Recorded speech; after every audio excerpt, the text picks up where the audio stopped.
Sustainable fisheries, sustainable seafood. World seafood supply has largely increased since after World War II. Early 50s, world seafood supply was 20 million tons, almost all coming from capture fisheries, wild fish. By the early 90s, global capture fisheries production sealed at the level of about 85 million tons. And since then has been oscillating between 85 and 95 million tons. To meet increasing world demand, aquaculture has started new development with what was then called modern aquaculture, a lot of new intensive techniques that were developed in the 70s and 80s. By the early 90s, aquaculture production had become very significant compared to capture production. But this trend has not stopped and still ongoing. Today, 1915, 1916, aquaculture represents 45% of world production. But saying capture and aquaculture production, we cover a lot of different realities. We have sea or marine fish, and we have continental fish. We have finfish, we have shellfish, we have a lot of other species that supply the world market. Seafood is a widely traded commodity, with a big difference between the south and the north. Most of the consumption of seafood occurs in the northern hemisphere, with a lot of trade, very long distance trade, and 4 main areas where import and export intensively occur: United States, European Union, China, and Japan are the places where more than 10 and often 20 billion euro of seafood is exchanged. Let's talk about the European Union seafood market. European Union with its 28 members. European Union is the typical rich northern area where seafood is consumed in large quantity and considered as high quality food and also highly priced. The European Union produces 7 million tons of seafood, of which a large majority is wild caught and part of it farmed, shellfish accounting for a large share of this farmed production. 3 largest producers in the EU are Spain, Italy, and the United Kingdom. But internal production from EU waters doesn't meet the demand of the European market. And imports today are more than the internal production. 8 million tons are imported, coming from outside the European Union, first from Norway, second Iceland, and third China. And imported by, in the EU, Spain, Denmark, and Sweden. So that means a 15 million ton of supply to the European market. But the EU also exports part of it, namely 2 million tons. The main exporters are the Netherlands, Spain, and Denmark.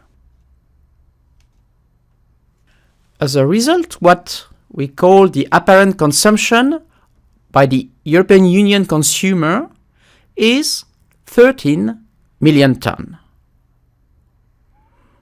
which means an average of 25.5 kilograms per capita. Consumption per capita among European Union countries varying very much.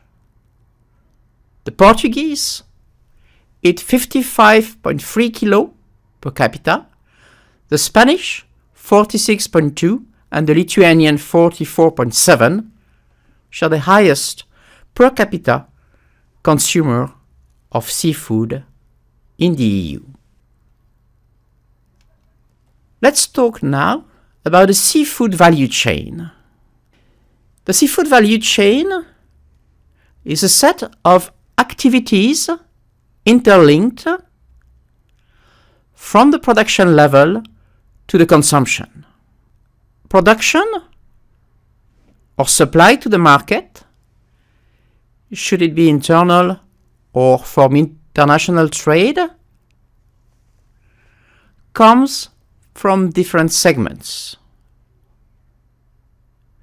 As we said, aquaculture is now a major supplier of seafood to the markets. Capture fisheries are not one. We usually consider in a different way what we call small-scale fishing. Small-scale fishing being defined in various ways. Some places you may talk of boats less than 12 meters, like in the European or European Union definition. We may talk of fishing that takes place within a day or within the coastal waters. Fishing that occurs on longer fishing trips with larger boats at longer distance may be called large-scale fishing. Capture fisheries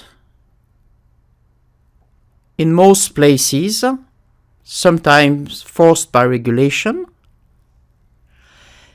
land their fish in a harbor and fish has to go for an auction. An auction where fish is handled, sometimes a little bit treated, prepared, but still in most cases ends up in the form, in its original form, or what we may call fresh fish. Some of the fish, directly or through auction, goes to wholesalers.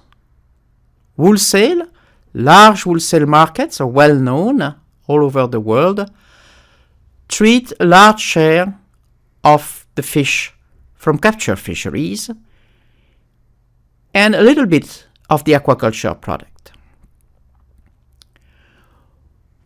Most of the aquaculture products goes directly to the market. Some of the fish, wild fish, farmed fish, goes through processing. And when we say processing, we talk about really changing the fish into different products. Some of these products may have a very high fish or seafood content, while in some others it can be only a few % of the ingredients. Processing as well is a very diversified industry. You can find very large international companies, some being very integrated with fishing and distribution, others being very small scale family businesses. At the end of the day, directly from the auction, through wholesalers, or via the processing, the fish has to come to the table of the consumer. And this goes through retailing. Retailing also goes from small fish shop, small fishmongers, to big supermarkets, and is sold in very, very different ways that reflects different culture in the way we, in the north, the south, the east, or the west of Europe, eat fish. Consumption is the final activity. That's where all consumers buy fish, treat the fish, eat the fish, and view the fish in different ways. Going with all these activities that form the seafood value chain goes a series of actors. So the actors, of course, are first the fishermen or the aquaculturists. They are all the people involved in the first sale, in the auctions, the middlemen, the wholesalers, and then all the seafood processing industry.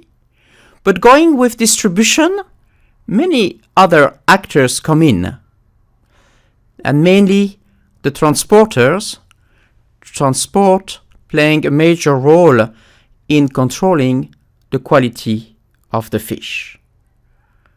At the end of the chain, and before the consumer, the retailers play a major role in providing good quality fish, but also in informing the consumer about the real quality of the fish. And all that goes with a number of regulatory institutions, controls, law-making bodies at the national level, EU level, but also internationally, because all that goes with oceans has, by essence, an international dimension. Besides the direct actors of the value chain and the regulators, is the society, the citizens. NGOs play a major role. Fishermen themselves are organized in trade unions. Labor unions have their say too. All this forms a complex systems of interaction, interdependencies, and responsibilities. A snapshot of our differences. Within the EU, we have seen large differences in the level of seafood consumption. We can see here also big difference between Northern Europe and Southern Europe. If you look in terms of quantities of the production, Northern Europe produces 64% of the tonnage. But if we speak in terms of value, the production in the south represents 55% of the value of the aquatic production in the EU. This is because Northern Europe fisheries are much more specialized in a small number of key species that in average have a lower values, while in the south, in Southern Europe, fisheries are much more diversified, not only in species, but also in gears, and the value of the fish on the market is higher than in the north. In average, we see that the price of fish at the landing level, the X, as we say ex-vessel price of the fish is the double in average of what it is in the north. Let's now talk about pressures and impacts that seafood production and seafood consumption generates. This graph shows on one side a summary of the value chain, all the activities and associated actors, and on the left, at the bottom, the DPSIR framework. So we see that fisheries that evolves according to different drivers like demography, markets, demand, but also climate change, generates a series of pressures on the marine environment. Overexploitation of the fish stocks, abrasion of the bottom of the sea, bycatch, marine litter, and so on. So this has a major influence on the state of the ecosystems and the states of the environment in general, with impacts for some species. The spawning stock biomass is a much lower level than it could be. In few cases, we observe the extinction of some exploited or protected species, and we observe too the reduction of suitable habitats and decrease of biodiversity. But impacts on the environment is not without influence on our welfare or well-being. One first is the economic viability of fishing. When a fisheries goes too far in exploiting a stock, it threatens its own viability. The food provisioning, when stocks are very low and production is low, impacts on cultural benefits, conservation, and heritage. In face of that, which is a set of sustainability issues, many different responses have been designed. There are many international agreements, international regulations, EU policy, national regulations to try keep fishing within sustainable or safe boundaries. Education, awareness raising, information of the consumers, labels are all other instruments, other responses to promote sustainability and sustainable behavior at all levels of the seafood value chain.